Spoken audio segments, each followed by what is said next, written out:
The motivation behind putting in this wheat project was that the Lamont Christian Reformed Church wanted to redo its organ, and it didn't have the money to do it at the time, so the church decided to have many of its farmers that could put in a wheat project. And so Jake Stroven apparently was able to negotiate rent on the old Elmer Horton farm, which was 80 acres on the King Road or 72nd and Hayes, and they put in this wheat project to help support the redoing of the organ.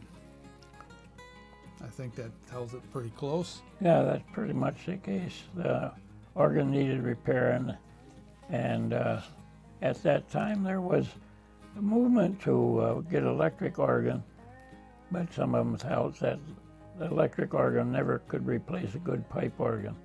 So the pipe organ needed repairing, and that's what the purpose was, to repair the pipe organ, which was accomplished then.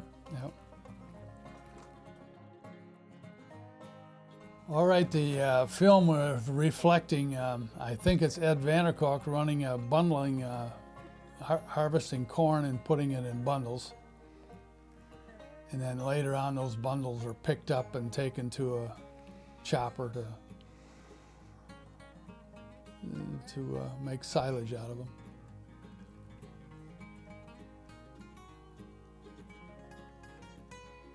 And the reason for the bundle carrier was to put them all in one place. Yeah. There's Uncle Gert Stroven with running a chopper, which is advanced from the bundle one.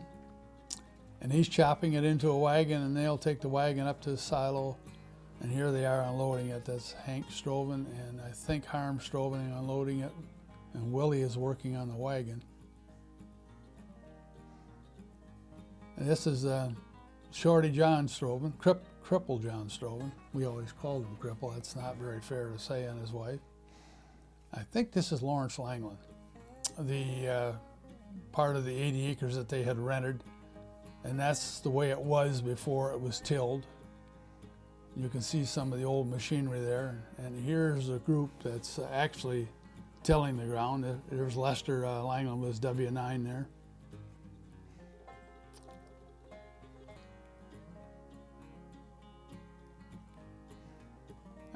Again, that's Pete Westphal, I believe, with the old F-15 or 12, whatever it was. And he's trying to adjust the harrow on the run and then jump back on the tractor. Kind of a dangerous thing to do today. This is a lineup of all the equipment that they have to plant the wheat crop. This is Norm Nanniga with his John Deere H. They got that right after the war. And Derek Depender still has that tractor today. This is Joe Post with his tractor. I think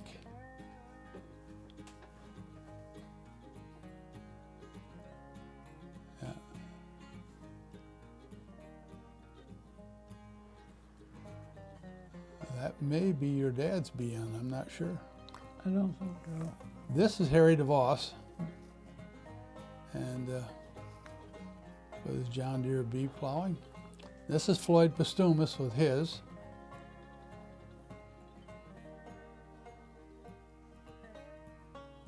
I think this is Harm Daling, but I'm not sure. Last was that. That could be. And I think this may be Jim Cook. I know he had a BN like that. And I'm not sure whether that's him or not.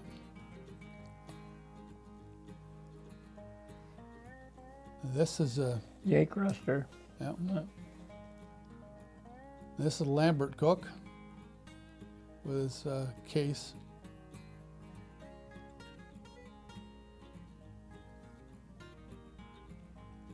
Could that be Fred Langland or not? Maybe that is Fred Langland.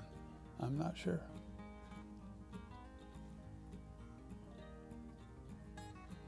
I know that fellow that was on that farm, but I couldn't think of the name. Yeah. That's Harry DeVos again. That's Floyd Postumus. That's Tom Coney. There's Tom Coney. And there's Jerry Jerry Stroven. The old John Deere A.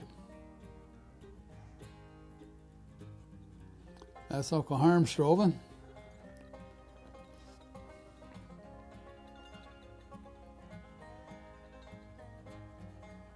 That's Floyd Postumus. Yep. There's Lester Langland with the W9 again.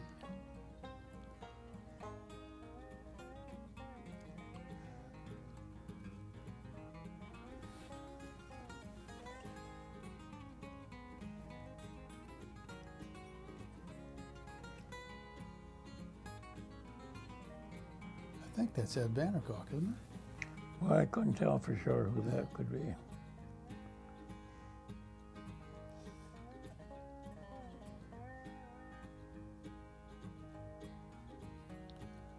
It's amazing how nice that soil plowed up at that Yeah. time. Moisture was just right. Yeah, There's Ruster again. yeah.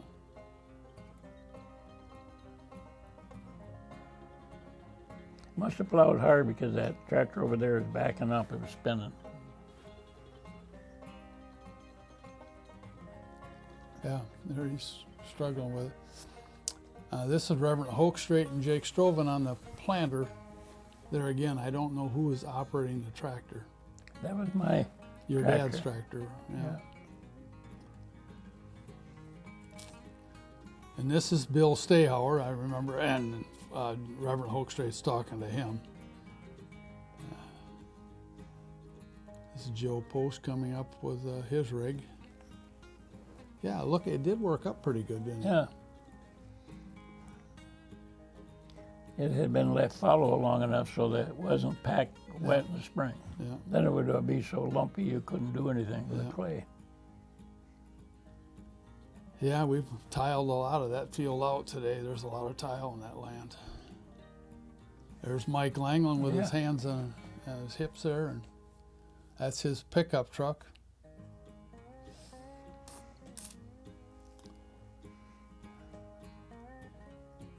Yeah. There's Uncle Jake Stroven.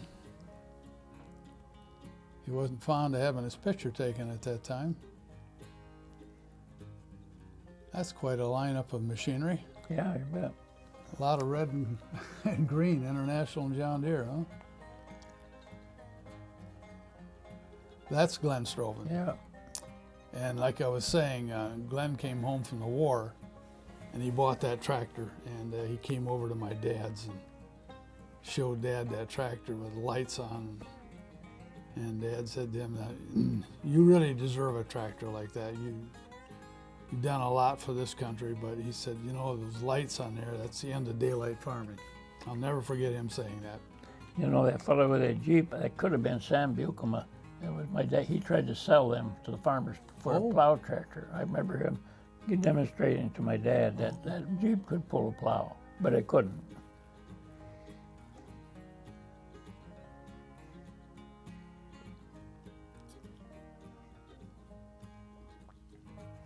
I thought my dad was on the back. On the one I got, my dad was on the back at one time. Now that's Jay Elkema there on the planter. Yeah. They had to pull the markers up by hand. Yeah.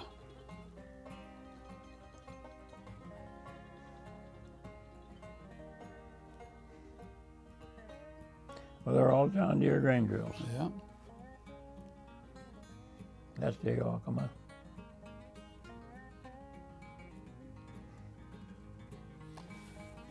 And I think it was the supervisor of township Slaughter and Mr. Ruster, Mr. Ruster. Cy Ruster. Yeah.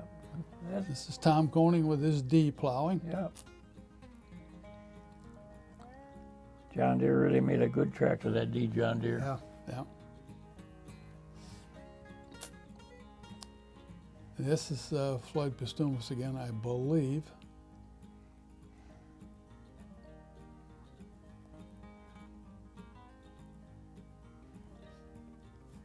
Was that? Now that's Laverne Strovan right there. I don't know who that is down in the grass. This is Shorty Strovan, that old John Deere A, and he really knew how to run that thing. Get every bit out of it. Shorty had his own silo filler too. Oh, did he? Yeah, he run it with that. That's June Cook. Okay. There they're trying to put a few of those thorn trees out of there. Oh yeah. There's Lester Langley again with a W9. Now, obviously that's Jake Strovan on the left, but I don't know who that is on the right.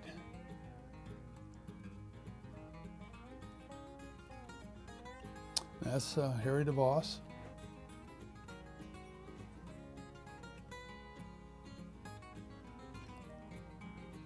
That's the old King house. And like I say, that's Uncle Harm Strovan.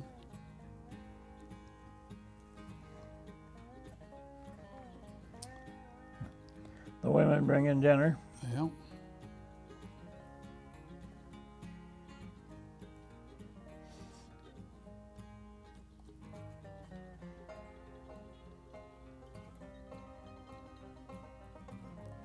I wouldn't surprise that my mother might have been one of them women. I would think so. There's Joe Post again.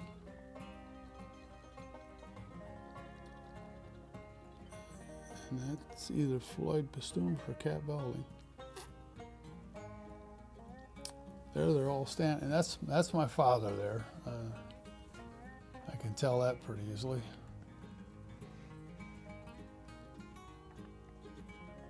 Now here they're looking at the crop either in the late fall or early spring.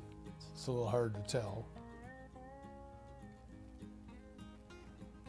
It looked like you got a pretty good stand. Yeah. But no spray for weeds or anything. Yep.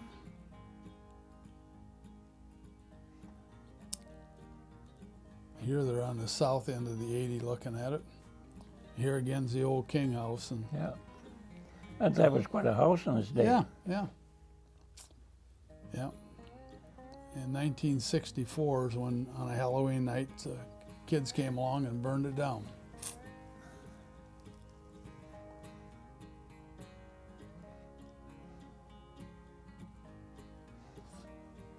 Here we are in the following year, the summer of 1948, and the lineup of equipment that the farmers have brought to harvest the crop. The combines and obviously the balers to bale the straw. And so they must be parked right here on Hayes Road. Pretty good looking stand of wheat. Yeah.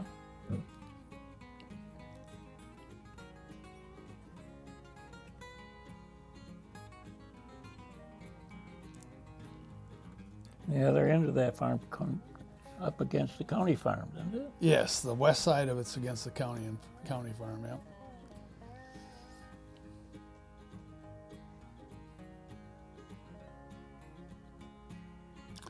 Yeah, I bought that farm later on. I had to pay $300 an acre, and I thought I paid too much for it.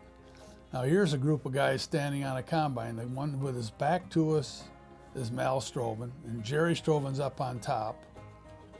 And I think that's Fred Langland or Chuck Langland, I'm not sure which, on the left there. Probably Fred. I don't think Chuck was that old yet.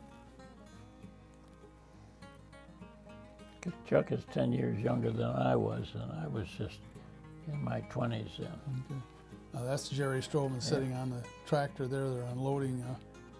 I think that's Tom Coney.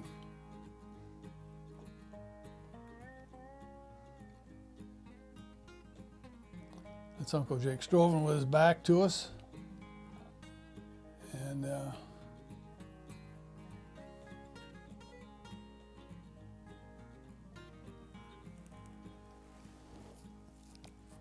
some of the combines had a bin on them, and some of them bagged it as they thrashed Yeah. it. Had a person sitting on the combine bagging it. Okay, that's Mr. Ruster, Yeah, Cy Ruster. Jake Ruster, wasn't it? Jake Ruster, right, not Cy. Cy was the son, huh? Yeah.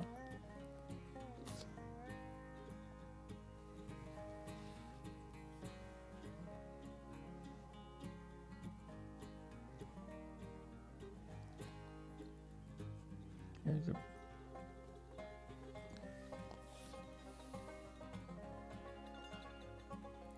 now, on them balers, was that automatic tie, or did they have to sit around and poke wires? No, that was automatic tie. Now that's Ed Boer, Yeah. Reverend Ed Boer. He came at the harvest side of it.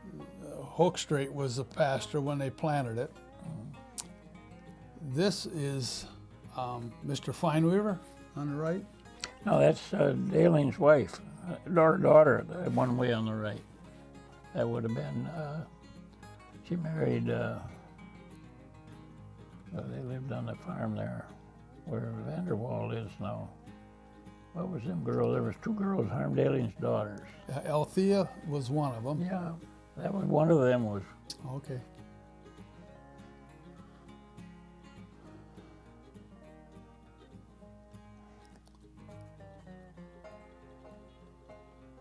There's an Alice Chalmers combine. And tractor, wasn't it? Yeah. This is John Coster right here. That combine had a motor on it, way Yeah. it looks. Yeah, that's John Coster's rig. That's Cat Belding. Raking straw. That's, I think, Glenn Strobin, I think. And I think that's Uncle Harm Strobin stacking bales.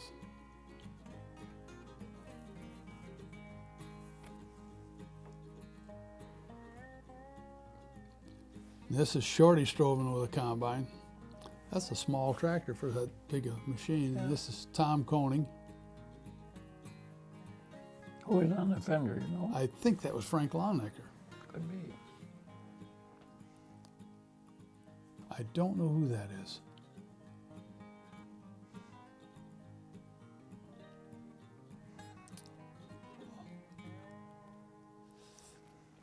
A lot of John Deere 12A combines. Yeah. Those were popular.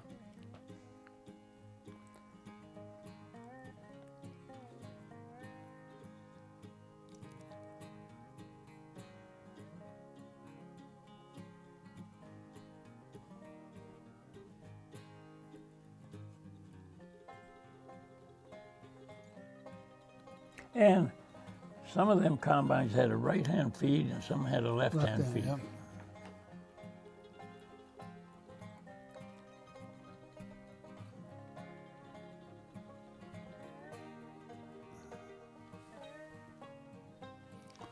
They're baling it up pretty early for not giving it much time to dry, especially with weeds in it.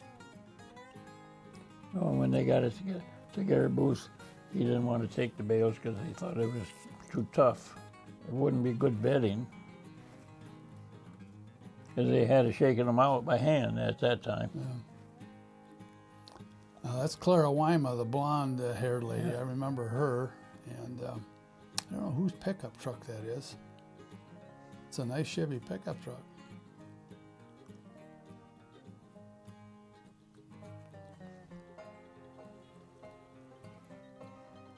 See, that's Uncle Jake and Floyd Bastoon was talking there.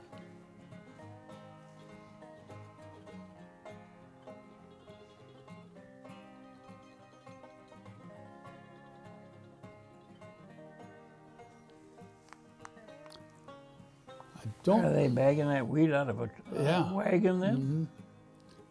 Now the guy that's there's Mr. Hyma, Yeah. and he had that's Mal Stroven. Mr. Hyma had the hardware, and later on he sold to Peter Terpster. Pete Yeah. Terpster.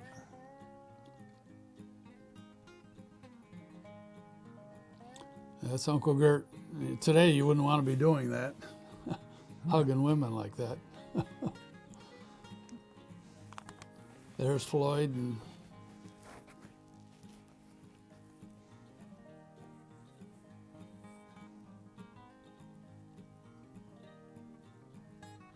6 tiers high. That's Lawrence Langland there. But that was a lot of manpower at that That's time. Franklin Longnecker right there. A lot of manpower. Nowadays we don't have to do that at all. Yeah. You know, you didn't see many of these guys that carried a lot of extra weight. No. And they didn't go to the gymnasium for practice either. No. That's the next generation on that load.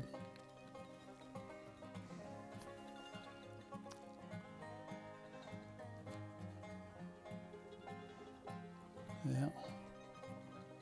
There's the cooking crew.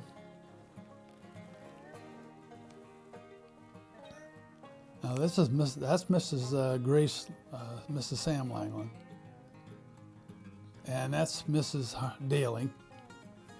The woman on that Yeah. side I recognize, but I can't think of the name.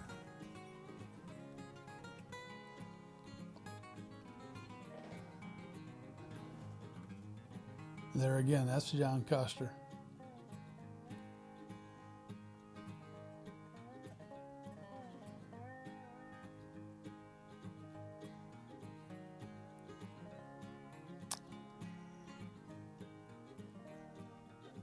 Yeah. I don't think the combines are very short them days. No, it didn't look like it. Maybe they didn't want to get too many weeds in. I Yeah. don't know. And you know, if you cut it short and those weeds got to go through the combine, it probably really, Well, then the straw really would have been wet. yeah, absolutely. Now there's Ellis Chalmers combine. Yeah.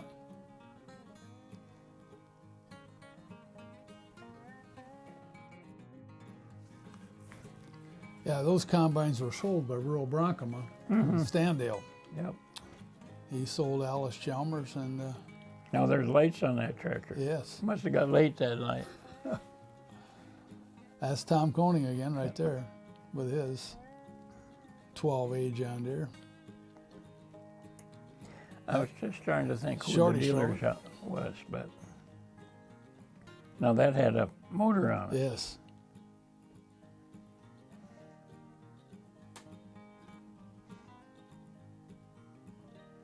That's a pretty impressive lineup.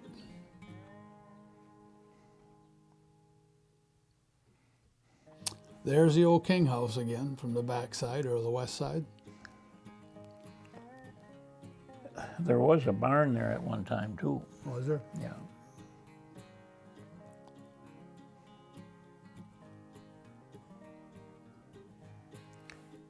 But as far as looking at them fields and stuff, I can't quite figure out why my Uncle John would have moved to where he did. He didn't have a straight field where he moved to. No, they're on the edge of Coopersville. Yeah. Maybe a little more mellow land. But his cows had to go under through the railroad track and under through the expressway to get to the pasture. Yeah. Yeah, and his chances to expand over there were very limited also. There's much more opportunity here. Because we ended up later on buying this 80. Now this is Ken Koenig Yeah. right here.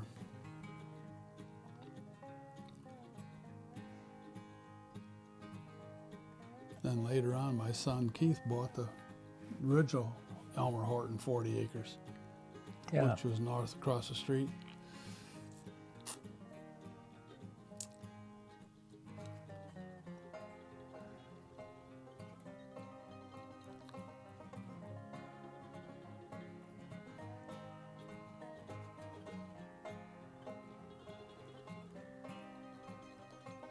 Yeah, no, those You were- can see how green it was in the bottom. now that's Uncle Gert, but again, I don't know who the guy is on the right. Was that Mr. Lau by chance? That doesn't look like Herm Lau, but could be. That's Jake, Uncle Jake. And I don't know who that is up there with him.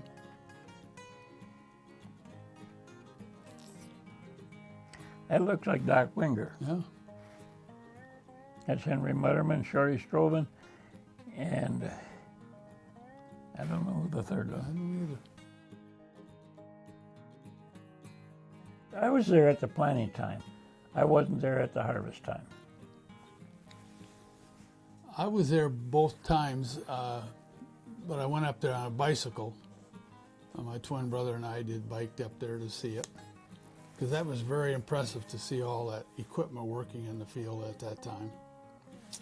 And that was just the beginning of a new era in agriculture. Before that, my dad still had a thrash machine, so we weren't involved with combining.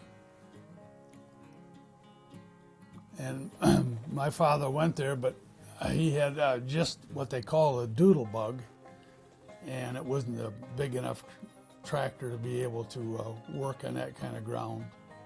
My dad just had a small farm on the edge of Lamont, and it was lighter ground, so you could, use a doodle bug on that. He pulled a one bottom 16-inch plow, and on that lighter ground that worked just fine. But he would have never been able to do any good with this heavy ground. And a doodle bug was a truck transmission with a truck engine or something in it. Model A motor and a truck transmission and semi-truck tires on the back. All these years later, what does this episode in farming represent for faithfulness? Yeah, I would have to say it really represents a church coming together, the people coming together to put in a crop, to do a mission like redoing the organ.